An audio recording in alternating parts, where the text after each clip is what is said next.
All right, good deal. We had a little technical problem here, but we are back. So if you were waiting for us, this is the Children's Education Alliance of Missouri, and my name is Peter Franzen, and thanks for joining us. This is Seam Cares. It's helping families cope with the coronavirus epidemic and trying to get good information out there. And this is our third program. So thanks for tuning in if you're there.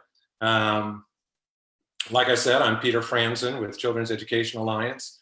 It's our take on this that everyone's being impacted differently, and now we have to be there for each other. And most of all, we need to be there for the kids. So we had, as I was saying a second ago, a little technical challenge.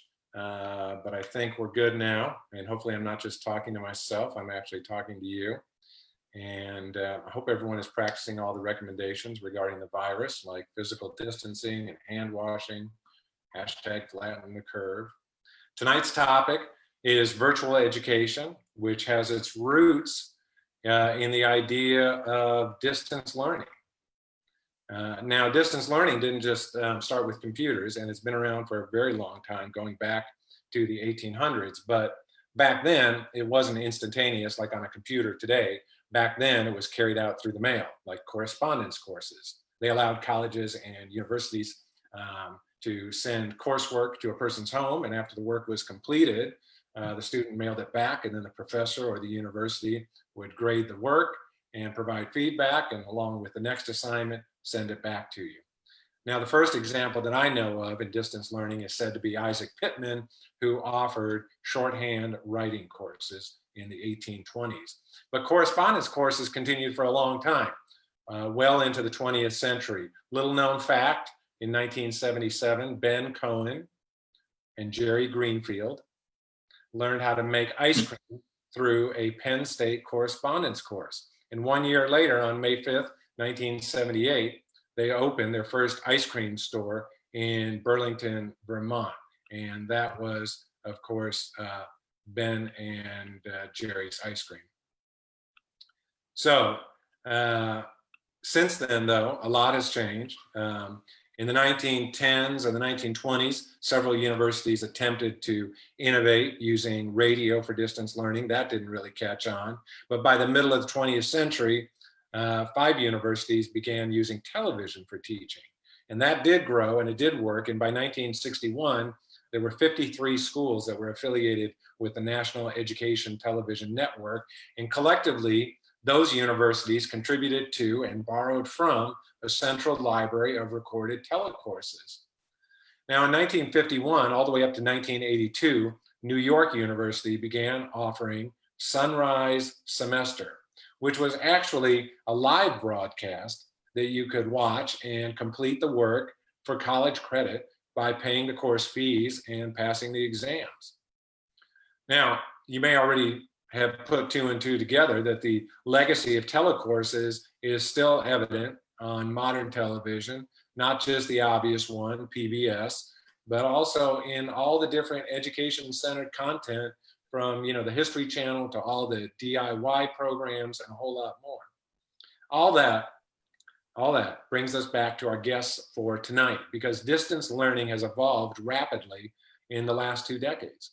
Today, almost all colleges offer online courses, and many specialize in online degrees. Think ASU or Western Governors University, and virtual education is having a tremendous impact on K-12 education across the country.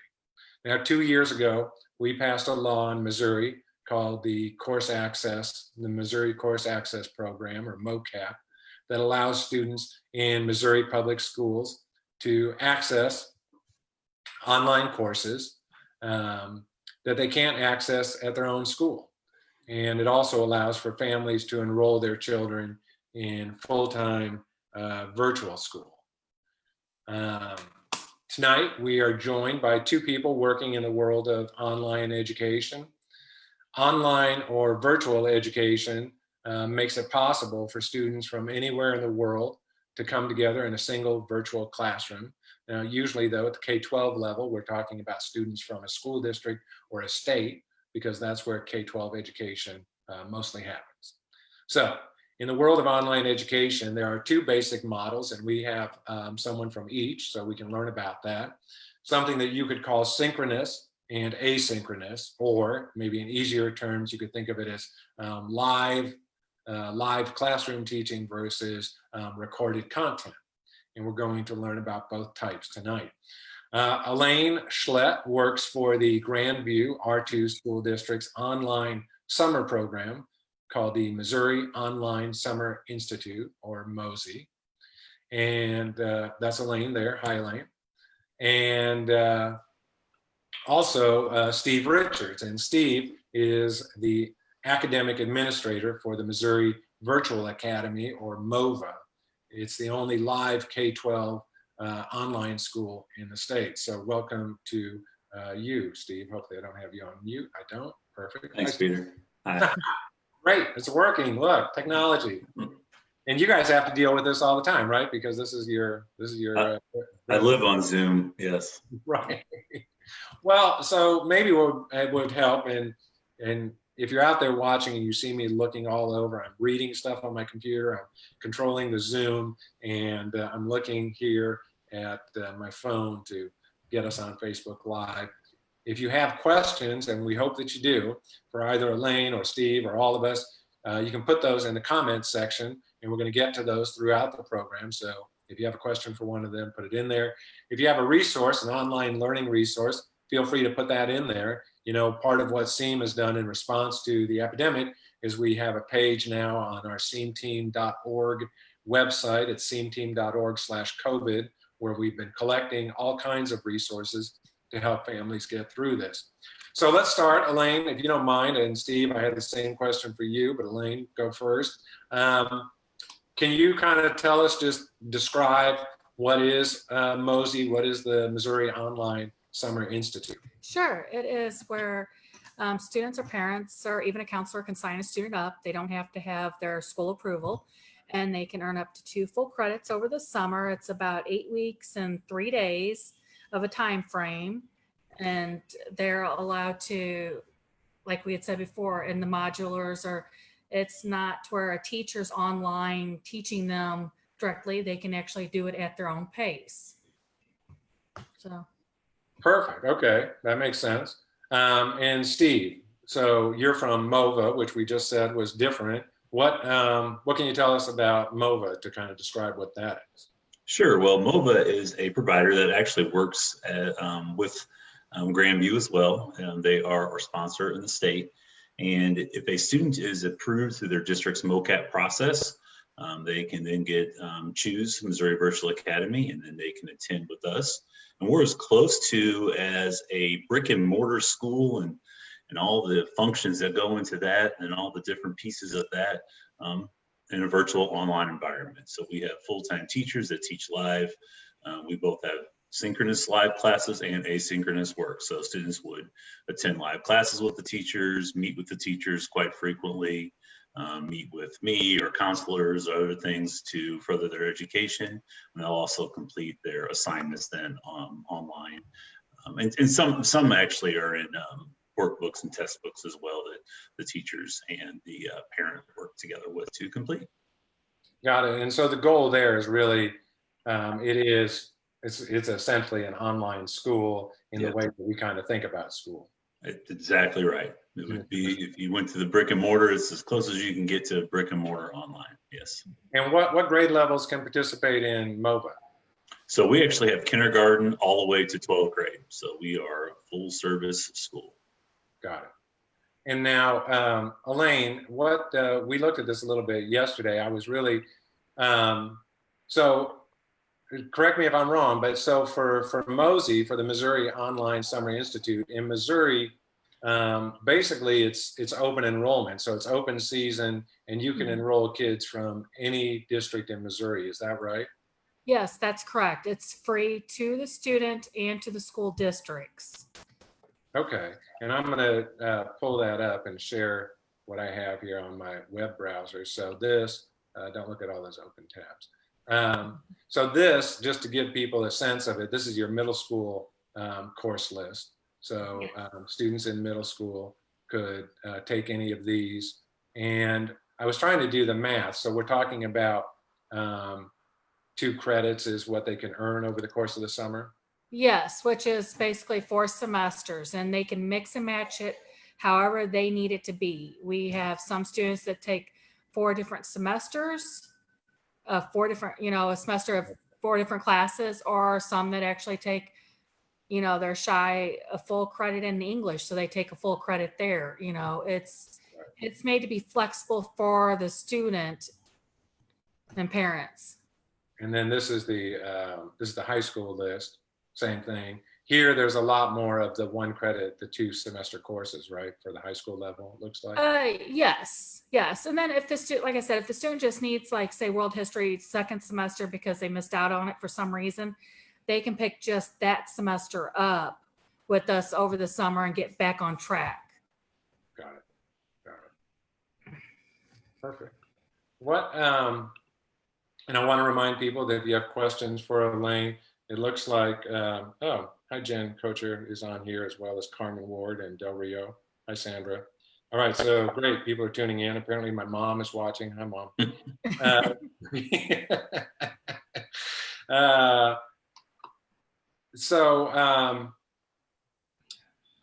Steve, what can Mova offer family? We're in a very unusual time right now, goes without saying. But what can Mova offer families during the COVID crisis right now? I mean, can people still enroll? And is there support? Is Mova in any way able to support school districts who are struggling with online? I'm just curious, Sure, we have open enrollment all the way through.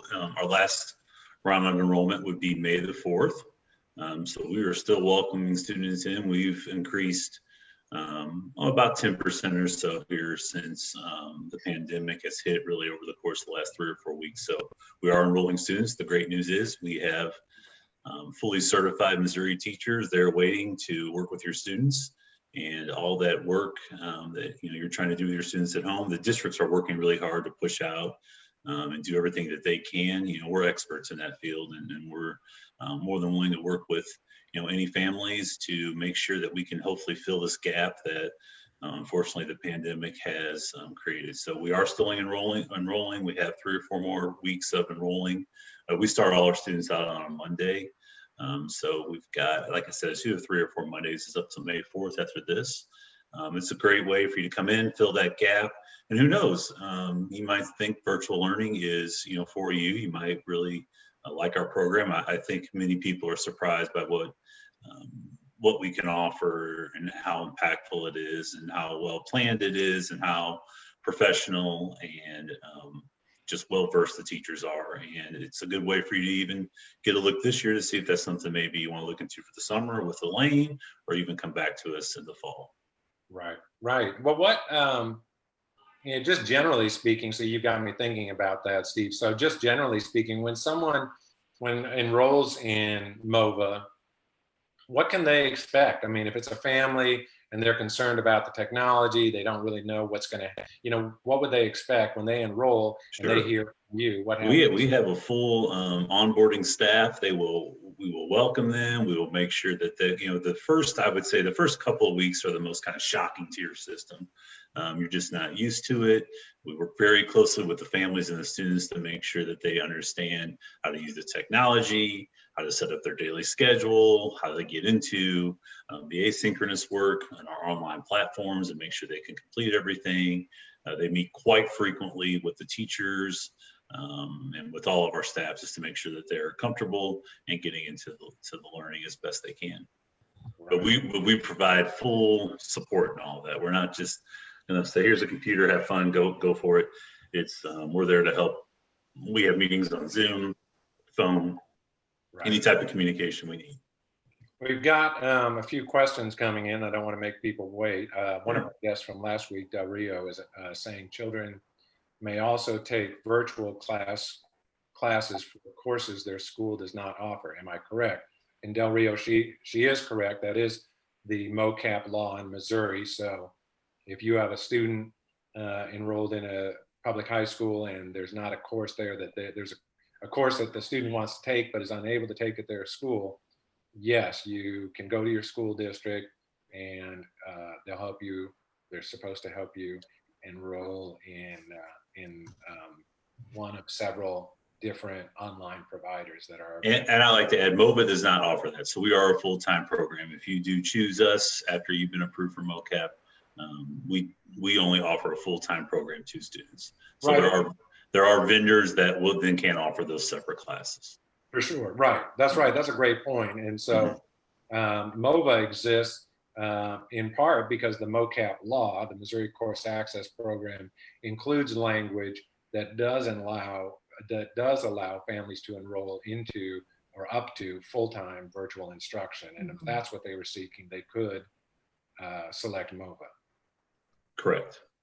Carmen Ward is asking, can Mova support St. Louis Public Schools without rolling out a plan that will give more than enrichment? So what are we looking at? Kids left behind or graduating everyone? So it sounds like, yeah. So I know at SEAM, we've talked to a lot of parents frustrated with what's going on, that there's been some enrichment package, but not necessarily a lot of instruction. So happening. And so we're still providing instruction and coursework, and we're not just enrichment. We're kind of our motto has been, our slogan has been over the last month going forward is being as sensitive as we can as school as usual with Mova. So right. If the kids are up and working, we understand if there's somebody's become ill or some other side effects of this pandemic, we're very flexible and we can work with them. But for the most part, we want the children and our families to understand we're school as usual. Right. And I don't, there's no playbook for an epidemic, and we've certainly kind of been, caught with our pants down as a country in regard to the whole epidemic. So, I hope people are taking notes and kind of preparing, because this, may not be the last crisis we face. And we weren't really ready for this one. We weren't ready for kids to suddenly be told to stay at home and for instruction to continue. And now it looks like, they're going to miss the last 2 months or so, of their education. Let me switch back over to Elaine. And Elaine, when can families begin enrolling in MOSI and the Missouri Online Summer Institute? I know a lot of families are probably, concerned about what's been lost over these last 2 months if their school has not been able to provide ongoing instruction. I know there are school districts that have Chromebooks that you can check out, and many are, probably moving along, but for others, I'm sure there's real concern. And then you layer on top of missing school here at the end of the year, the whole summer slide, and have the capacity to really take almost as many students as want to sign up. Am I right? Yes. We do not have a cap on the students, and students can enroll right now if they want. Before this all happened, we had about 300 students already complete the enrollment form that's on Grandview's website. And they're just waiting until May rolls around for them to start getting their course information for it to open up on May 22nd to get working on the coursework with the teachers and, and the support that we have in place for them. And that's because you can't start until after the official end of the school year. Is that the idea? Right. Our last day of school is May 20th. And so you have that course that one day down, and then we can open up summer school right after that. So that's why it starts on May 22nd, which is a Friday. Okay. And then they have all the way until July 17th at 11:01 p.m. to complete any and all the work. And in MOSI, you don't necessarily, because it's not necessarily the synchronous live experience. Mm-hmm. If a student, for whatever reason, is a few days late or a week late, they can still enroll, because it's going to be on them to view the content, do the work, submit is that all right? Yes. What it is the longer they wait after it starts, the less time they technically have to complete the course that they want. Right. is the only thing. We can technically take enrollments up until July 3rd. But if you're getting that late in June, before we actually enroll you, we will call and talk to you and, and maybe find out what course they want and explain to them that, here, you only have this so many days. What we suggest to do is figure out how much work is involved in the course and kind of break it down by days. Are you going to work on it 5 days a week or all 7 days, or kind of help give them a pacing guide that's tailored to meet their needs. Right. Can I, actually, and I'll have this question, Steve, for you too. Elaine, what is the role of the parent when students are enrolled in online learning with MOSI? Obviously, we want the parents to help support the students and encourage them to complete the work. The parent will receive weekly updates on how their student is doing, how much work they've done, how long when they last logged into the course, how much time they've spent, what their grade is, and then, so we're hoping that more involved the parent is, the better off the student tends to be on completing and being successful on completing the courses that they're enrolled in. Got it. And Steve, what's your take on that? I mean, you have the live class happening, but what's the role of the parent when a student is enrolled in Mova? Well, just like in brick and mortar, parents are essential. I mean, we have to have their support and we have to have their buy-in, especially in this environment. And so we actually label our parents as learning coaches, and it doesn't have to be a parent, it doesn't have to be a learning coach. It could be another adult in the home. It could be someone, a neighbor, anyone that's willing to help the students out during the day. And so, especially with our little kids, kindergarten, first, second, third, fourth grade, those students are going to need a lot more assistance than some of our older students. But we do ask that every student has a learning coach. Usually it's a parent. They have an account, they can log in, they can check the student's work. They have an email through us. We often communicate with them. In fact, every email that we send to a student is also copied to a parent. So they're essential, for what we do. Do you think, both of you, whatever your thoughts are on this, but what lessons, we talked a little bit about this, or I said it, I didn't mean anything by it, but I mean, we are kind of all caught, a little unaware through this. And understanding, that, and SEAM definitely supports the right for parents to find an education that best meets the needs of their kids. So that could be, a charter school, a public school, like a private school, an online school. But it seems really timely to think about this and the work that you both do. What do you think we can learn from virtual and online education, just as it relates to, the broader education world, and maybe in light of, an epidemic like this? What have you, I know you guys must be talking about this in your— Well, I mean, I think one of the biggest pieces to look at here is just, we always need to be flexible and we need to be creative. And we also, it takes all of us to educate children. And so, we can see this. I mean, I work in virtual education. My daughter goes to a public school, and it's been taxing on my family, having her, now come home and do lessons on the computer while we're trying to work, and, everything else is going on in life. So it's opened my eyes that, you need to be involved. You need to make sure you understand, what your students are learning every day. And, and then the schools need to be flexible, and we need to be meeting the students' needs.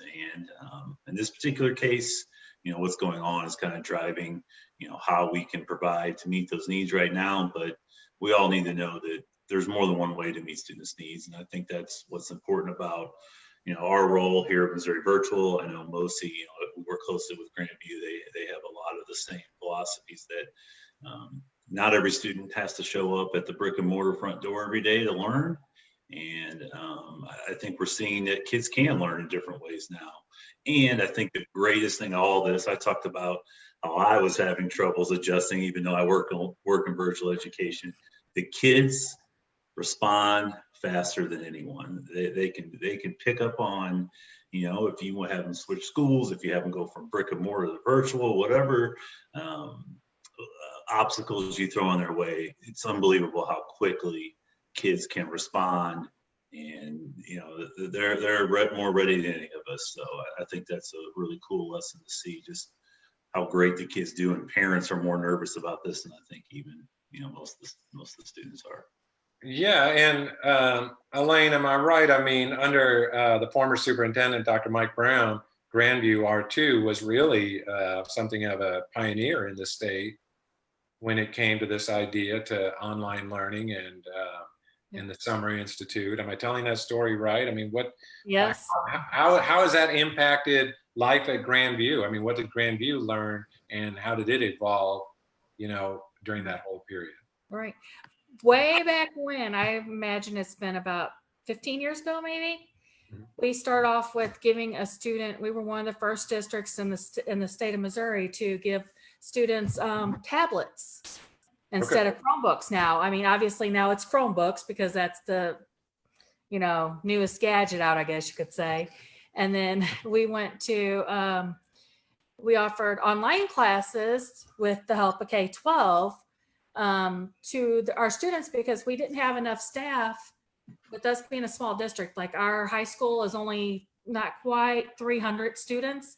So we couldn't offer like Gothic literature or mythology and folklore, you know, those neat classes that the kids want to take but couldn't take. And then we didn't have enough students to sign up for them. So we didn't have enough teachers. And we're like, if we're in this boat, there are a lot of other schools, hundreds of schools out there in the state. They're in the same boat. So we offered it, you know, figured out a way to, with open enrollment, to enroll the students. The first year we had 150 kids, maybe. Yeah. And, you know, it seemed like after that, every year it was doubling and doubling. And last year we had 2,300 students enroll in our online program. So, and then the more, of course, the more students you get, the more staff you bring on and the more support you put in place for the student. Well, and I don't know, did you make that point, Elaine? I think that's something that maybe people don't understand about the online kind of recorded content. Uh-huh. The kids do actually have an instructor who's associated with them and kind of checks in. And did you already say that? I'm sorry if I. No, I have not. Yes, you're okay. That you're right though. We do have. I mean, every teacher is a certified teacher in that content area for the state of Missouri. And if we don't have one, like we offer, I want to say German 1, German 2. Since we don't have a state certified teacher for that, that's where K-12 comes in. They provide us with a Missouri state certified German teacher. And that's one of the reasons why we can have the diversity in our course offerings. There, you know, we don't offer a course that's not a state certified teacher and they are attached to the student, but then the student also has a mentor that they can call or email. Then they have advisors that's kind of like their personal cheerleader that contacts them frequently. And like they can only have 150 students max. So they have a lot of support out there. There's, you know, really no reason not to complete the work if they really want to do it. Hey, Elaine, Mary is asking, where can I find the high school classes for summer school? So everything is on our website. If they'll go to grandviewr2.com and they click on menu, then on towards the bottom it says virtual. And then when you bring up that virtual web page, the very first section you see right there that says thank you for showing, that kind of gives you the general information. Then under virtual summer school documents, that's on the left. Once you click there, you'll see the high school course list. We're tackling It'll come up.